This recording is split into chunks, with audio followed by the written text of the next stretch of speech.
When people think of steam trains, they normally think of Britain or America.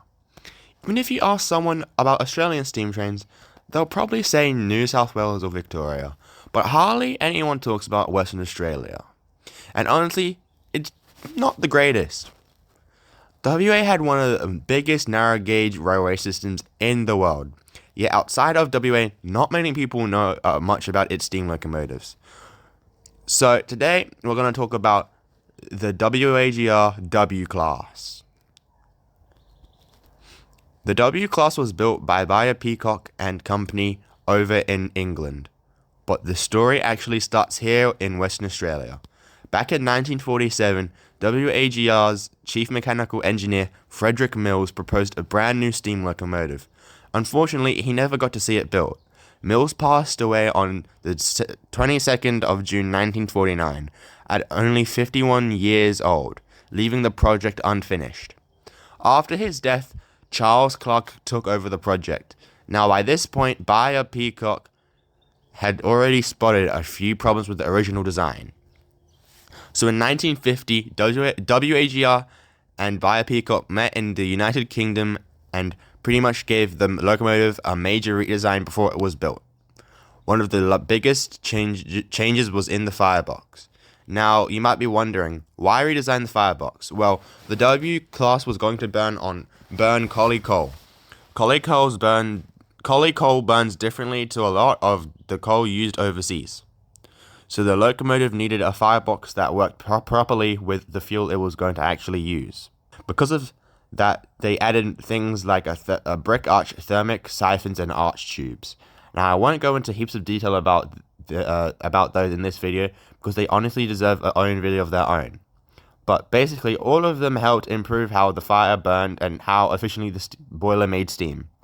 The running gear was another interesting part of the design. Instead of starting completely from scratch, Bayer Peacock based it on their standard light Garrett running gear, which had already been used on South Australia's 400 class Garretts. Why? Well, if something already works well, there's no point of reinventing the wheel, is there? Using proven parts meant fewer design problems, easier maintenance, and a locomotive WAGR could rely on for years to come. The W class was actually quite light, with an axle load of only 95 tons. Now you might be thinking, why didn't the WAGR make it bigger or give it more power? Well, the answer is pretty simple. Western Australia infrastructure wasn't exactly built for massive locomotives. A lot of branch lines were pretty lightly built, so if they made the locomotive too heavy, it wouldn't have been able to run on a lot of the network.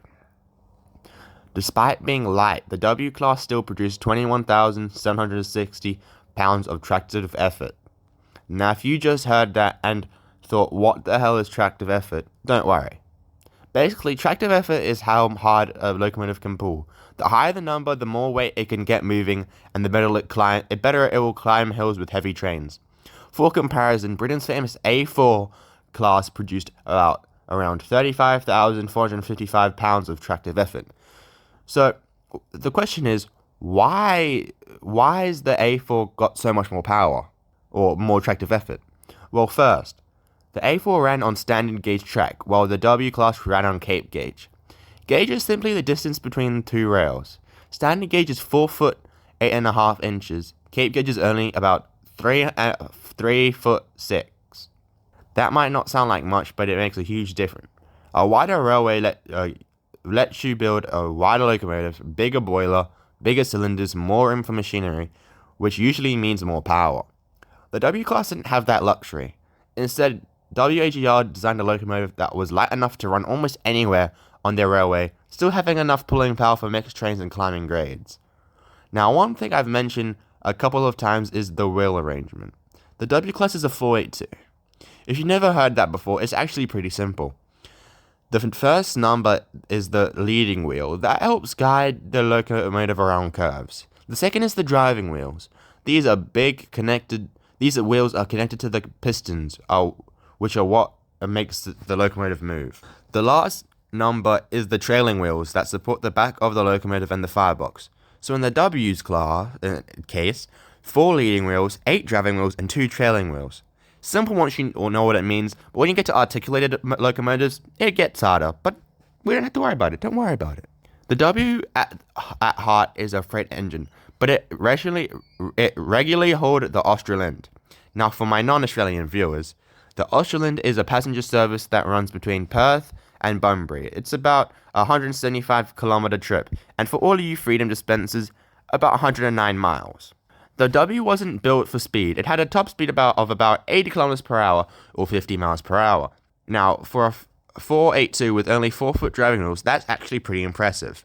Now, you might be wondering, what's a driving wheel? That's simply the wheels that are powered by the pistons. Generally, the bigger the driving wheels, the faster a locomotive can go, but the worse the starting power, because the connecting rods don't have to move as fast to get to higher speeds, and it's complicated because of torque, but bigger the wheel, worse the starting power. There's a bunch of math to it, which I don't know. Don't like math. We're moving on.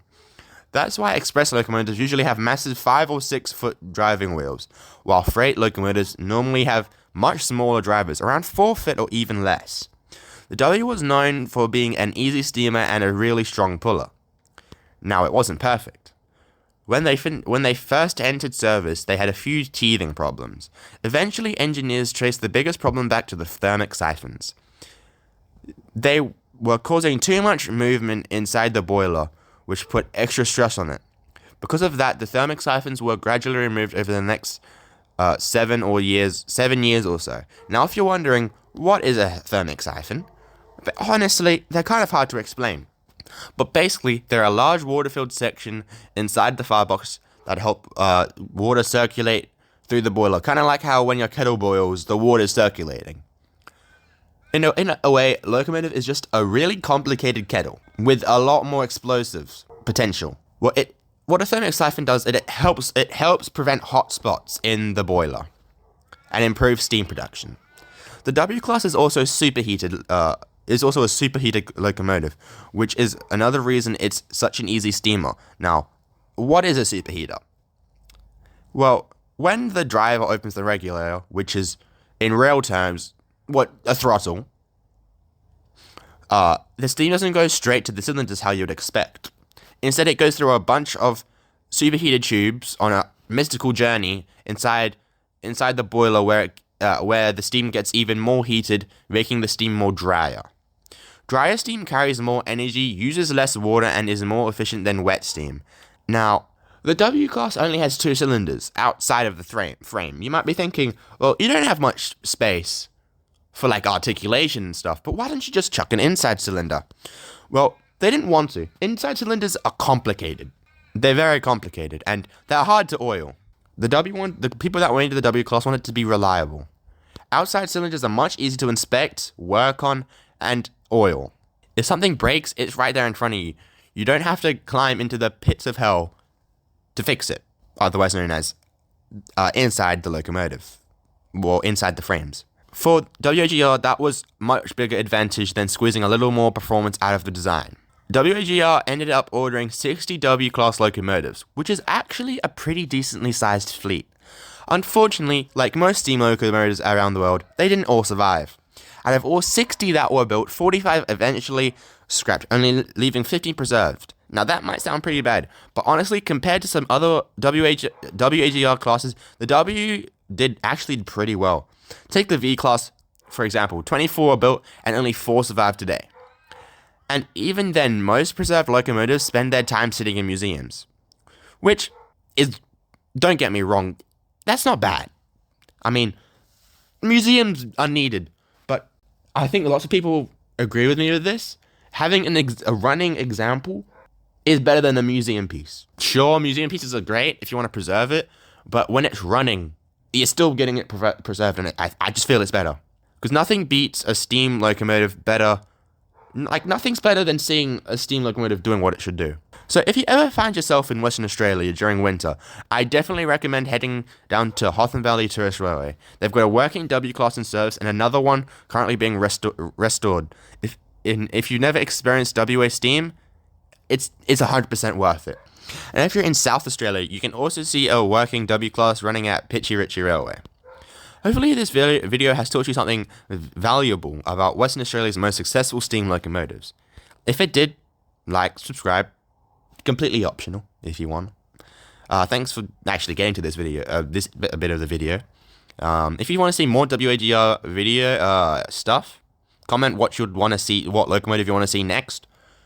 Express locomotive, shunter, early diesels. But thanks for watching.